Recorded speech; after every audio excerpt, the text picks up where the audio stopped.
Hello, knowledge seekers. In this episode of 20-Minute Books, we delve into Profit Over People by Noam Chomsky, first published in 1999. This insightful book serves as a critical examination of neoliberalism, shedding light on the covert operations of global power structures and U.S. policies that favor corporate interests at the expense of the general populace. Chomsky takes readers through the mechanics of an economic system that prioritizes the prosperity of the wealthy, often undermining the well-being of the broader society. About the author, Noam Chomsky is an eminent figure in both the fields of linguistics and political analysis. His revolutionary contributions to syntactic theory have profoundly influenced the study of linguistics. Besides, Chomsky is widely recognized for his vehement critique of U.S. foreign policy, as reflected in his notable works such as Manufacturing Consent and Hegemony or Survival. Profit Over People is essential reading for students pursuing studies in economics or international relations, policymakers, business professionals, and anyone with a keen interest in understanding the intricate dynamics of our global system and the profound influence of corporate power on our societies.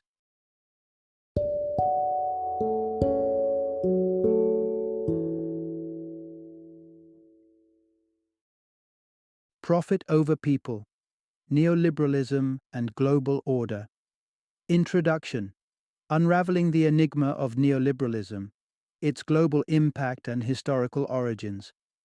Imagine standing at the crossroads of history and economics, looking into the wide expanse of global financial dynamics.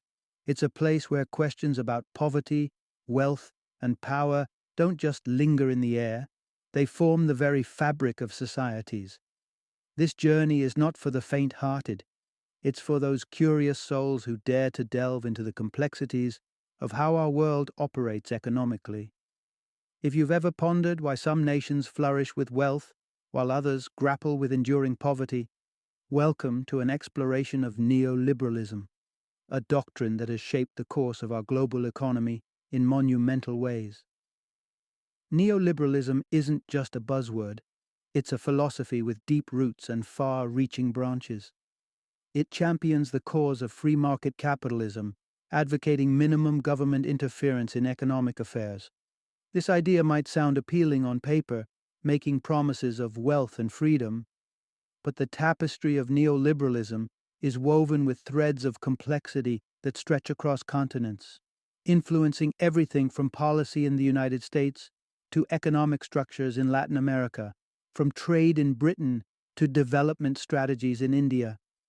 As we embark on this exploration, we'll trace the historical origins of neoliberalism, understanding how it has morphed over centuries into the prevailing economic narrative. You'll get to meet the proponents of this ideology, the architects of a world where markets are untethered and unregulated. But as we journey deeper, we'll also confront the shadows cast by such unbridled economic freedom, the disparities, dependencies, and injustices that have emerged in its wake. This narrative is not just an academic discourse. It's a critical examination of the forces that shape our lives, our economies, and our futures. As we stand in the 21st century, grappling with unprecedented challenges, understanding the nuances of neoliberalism becomes more than just an intellectual pursuit. It's a key to unlocking conversations about global economic fairness, navigating the complex world of international trade, and advocating for a society that prioritizes people over profit. By the end of this exploration, you'll be equipped with insights that not only broaden your understanding of global economics, but also empower you to contribute meaningfully to discussions on creating a more equitable and just world. In a time when economic doctrines dictate the fate of billions, such knowledge is indispensable. Join us on this journey through the intricate narratives of neoliberalism and become a part of the movement toward a world where economic policies serve humanity, not the other way around. Part 1. Peeling back the layers of neoliberal capitalism. Neoliberalism often conjures up images of unbridled freedom and the optimistic promise of an economy left to its own devices. a market that knows no boundaries and is as free as the wind. This economic doctrine sings the song of minimal government intervention, where markets are left to define everything from the cost of your morning coffee to the salary in your paycheck. At first glance, the allure is undeniable: freedom, choice, the pursuit of prosperity. But is it all it's cracked up to be?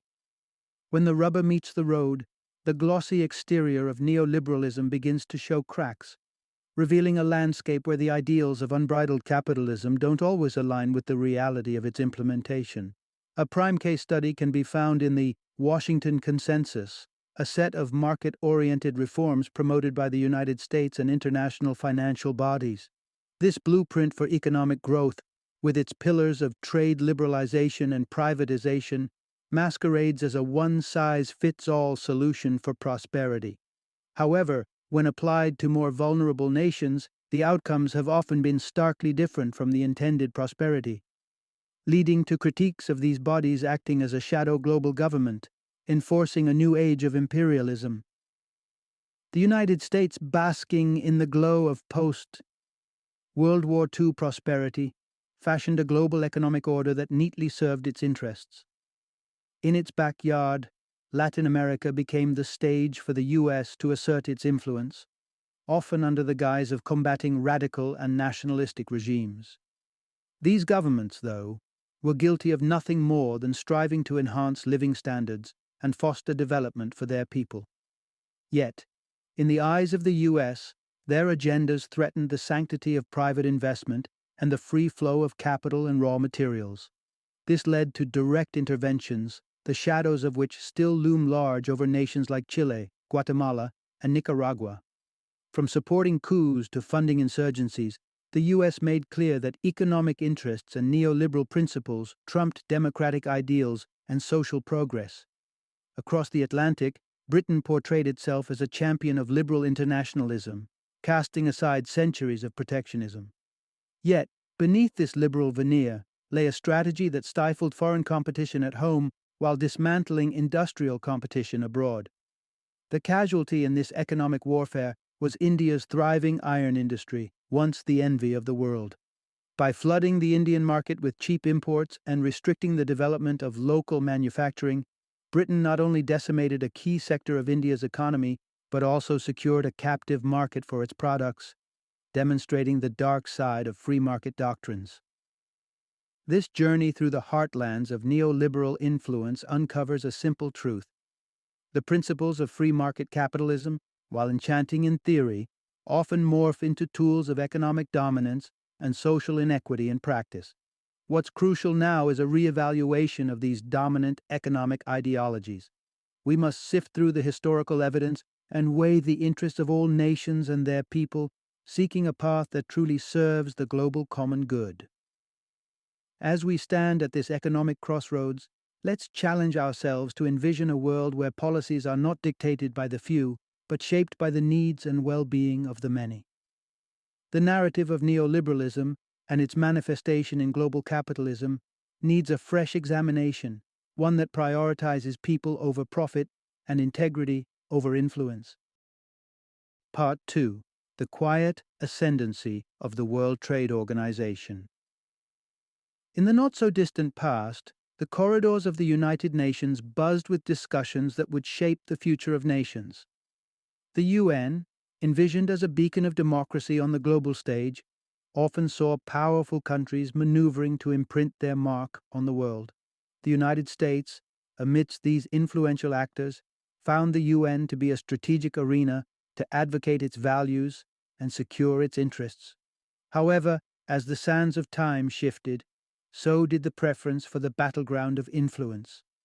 The spotlight gradually moved away from the UN, settling instead on the World Trade Organization, or WTO. Why the shift? The WTO, with its laser focus on trade and economic policies, provided fertile ground for countries with robust economies like the United States to assert their dominance. Unlike the UN, the WTO boasted a dispute resolution mechanism that packed a punch, offering a more direct route to enforce its rulings and resolutions. Today, The WTO stands as a towering figure in the landscape of global economics, far surpassing its original role as a mere facilitator of trade agreements. It has evolved into a pivotal platform for shaping the economic policies that govern our world, with the United States leveraging it to champion the gospel of free market capitalism on a global scale. A case in point is the WTO's telecommunications agreement. At first glance, it appears to champion fairness, aimed at establishing an equitable playground in the telecom sector worldwide. Yet, a closer inspection reveals its potency as an instrument for the United States to infiltrate and influence the domestic policies of other countries under the guise of open markets.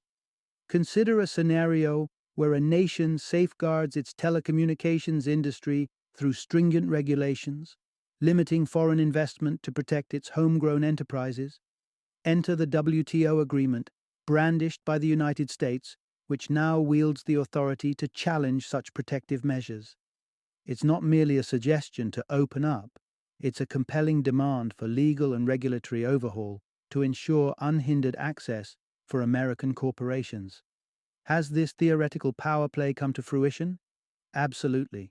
There have been instances where the United States, armed with the powers conferred by the WTO, has actively advocated for and achieved the deregulation of telecom sectors in various countries. This push for liberalization, though celebrated as a victory for free market principles, often culminates in foreign corporates, predominantly from the US, gaining significant foothold and control over essential telecom infrastructures of these nations. The fallout of this economic maneuvering is multifaceted. On one hand, it might spell out economic growth and foreign investment influx in the short term. However, the deeper implications include a stark diminishing of local competition and an unsettling influence on national sovereignty over critical infrastructure. The telecommunications realm, once a bastion of national pride and autonomy, could become heavily dominated by international giants, leaving the local industry in the shadows and probing serious questions about long-term impacts on the economy and independence of nations. This narrative of WTO's silent but steady rise as a global economic powerhouse underscores a modern saga of international relations and economic diplomacy, where the lines between fostering global cooperation and advancing national interests blur in the complex dance of governance and power. Part 3, A Tale of Two Standards, the US and International Law. There's a curious anomaly in the way the United States engages with the world. It's like a juggler expertly keeping multilateralism in the air when it comes to trade and economics. Yet somehow, when the topic shifts to environmental efforts or international conflicts, those same hands seem to let the principles of cooperation and adherence to international laws fall to the ground. For a vivid illustration of this dichotomy, let's journey back to the 1980s, a time when Central America was a cauldron of political upheaval. Nicaragua, in particular, under the governance of the socialist-inclined Sandinistas, became a focal point of U.S. foreign policy anxieties. The U.S. government, haunted by the domino theory specter, the fear that one nation's shift to communism could trigger a regional cascade, decided to support the Contras, a counter-revolutionary group opposed to the Sandinista administration. This resulted in a devastating conflict that scarred Nicaragua deeply. Taking an unprecedented route in search of justice, Nicaragua lodged a complaint against the United States at the International Court of Justice, ICJ, accusing it of contravening international law through its backing of military and paramilitary activities. In a landmark decision, the ICJ sided with Nicaragua, finding the United States guilty of violating international norms. The reaction of the United States to this judgment was telling. Dismissing the ICJ's authority over the matter, the U.S. exemplified a selective adherence to international law, engaging with it when convenient, disregarding it when not. This stance not only put a dent in the legitimacy of international legal institutions, but also painted a stark portrait of how the U.S. perceives its role and responsibilities on the global stage. Nicaragua's story is far from unique in the annals of U.S. foreign policy. Consider the protracted economic embargo against Cuba, enduring for over 6 decades. This strategy, aimed at bending Cuba to the U.S. will, has persisted in defiance of widespread international condemnation and views on its legality. The embargo's impact on Cuba is profound, exacerbating hardships for its people, a populace that perceives this U.S. policy as the root of their economic struggles. Yet, amid these challenges, Cuba continues to manifest resilience and solidarity, notably through its international medical missions. This pattern of behavior, observed from the interventions in Nicaragua to the economic stranglehold on Cuba, unveils a broader narrative. The United States, under the guise of promoting American values and free market principles, often prioritizes the interests of the powerful at the expense of broader welfare and adherence to international standards. This approach, whether manifesting through geopolitical maneuvering in Central America or economic policies at the World Trade Organization, highlights a recurrent theme: the intertwining of economic might with the exertion of influence and control, often sidestepping the principles of international law and cooperation. Part 4. The flip side of free trade agreements. Every so often, the airwaves buzz with news of another groundbreaking trade deal, packaged and presented as a panacea for economic woes and a beacon of prosperity for all involved parties. Among such agreements, the North American Free Trade Agreement, NAFTA, inked in 1994 between the United States, Mexico, and Canada, stands out. Promoted with great fervor, NAFTA was heralded as a transformative force that would demolish trade barriers, spur investment, and elevate living standards across the board. Yet, as the dust settled, the shimmering promise of NAFTA began to dim, particularly for Mexico, revealing a chasm between lofty promises and on-ground reality. The immediate aftermath saw the Mexican agricultural sector and its small-scale farmers reeling from the shock of U.S. corn inundating their markets.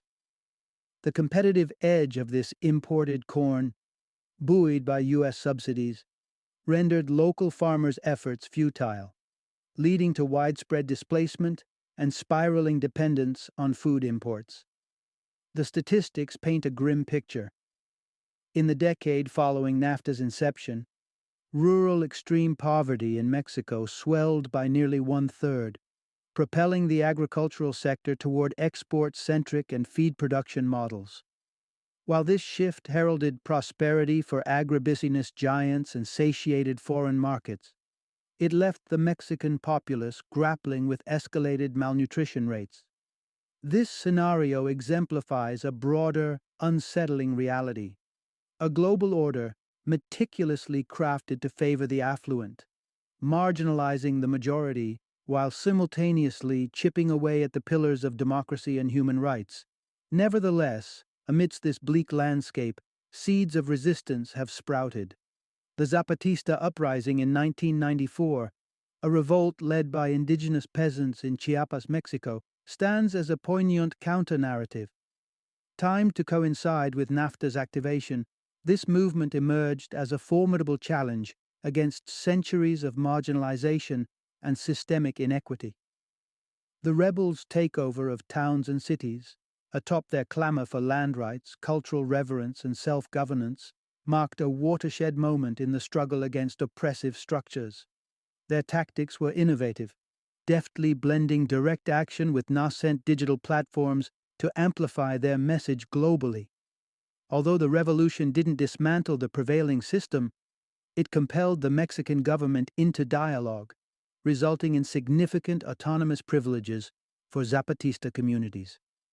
More critically, it ignited an international dialogue on indigenous rights and the perils of unchecked global capitalism. The legacy of the Zapatistas transcends borders, serving as a beacon for marginalized communities worldwide.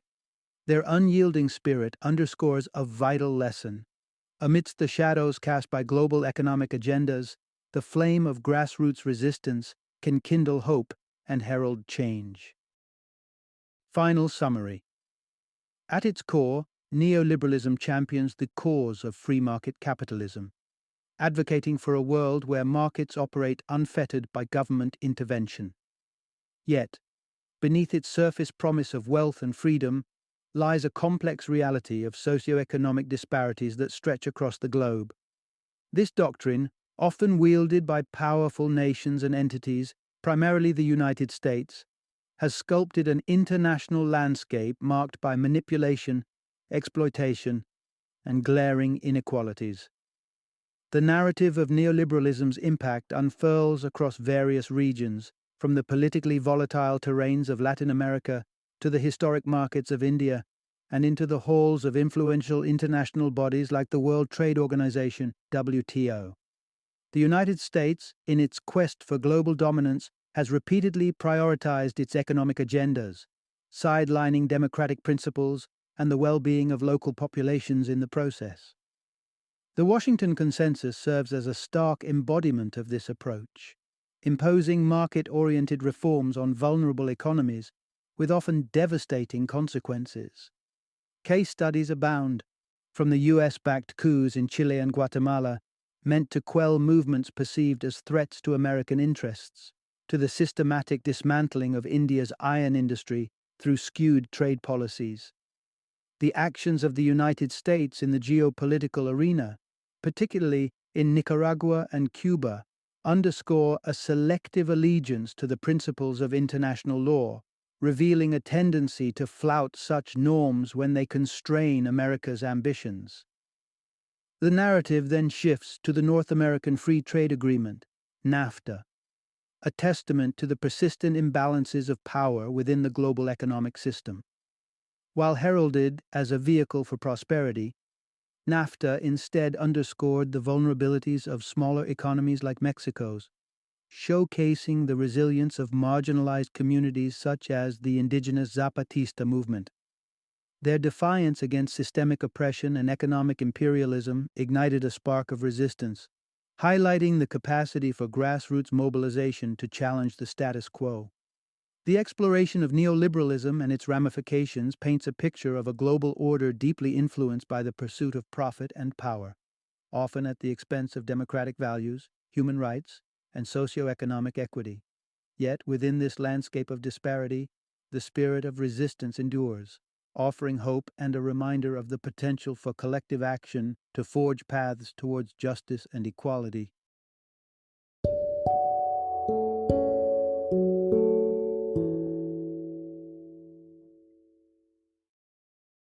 Thank you for joining me today on this journey of learning and discovery as we explored the insights of another thought-provoking book in our growing library of knowledge. If you've enjoyed our time together, please take a moment to follow our podcast, give us a 5-star rating, and share 20-minute books with other knowledge seekers. Your support truly means a lot. Don't forget to join me again in the next episode, where we will delve into another enriching book. Until then, happy reading and happy listening.